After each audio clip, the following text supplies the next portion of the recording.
হ্যাঁ, আমি জানি আপনি ইউটিউব শর্ট স্পিডে ঘুরে বেড়াচ্ছেন সামান্য বিনোদন পাওয়ার আশায়। আসলেই কি এগুলো বিনোদন নাকি গভীর অন্ধকারে ঘেরা মায়াজাল? লাস্ট মনে করে দেখুন তো, আপনি কবে প্রাণ খুলে হেসেছিলেন এবং সময় বের করে একটু বন্ধুদের সাথে ঘুরতে বেরিয়েছিলেন?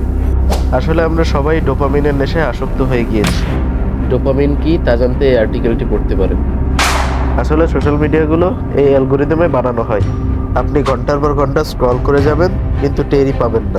আপনি যখন ইউটিউবের শর্ট স্পিড থেকে বের হবেন তখন অটোমেটিক্যালি আবার ঢোকার পরে ইউটিউব আপনাকে শর্ট স্পিড প্রোভাইড করবে। এসব থেকে বাঁচতে হলে আপনাকে কিছু প্রয়োজনীয় স্টেপস নিতে হবে।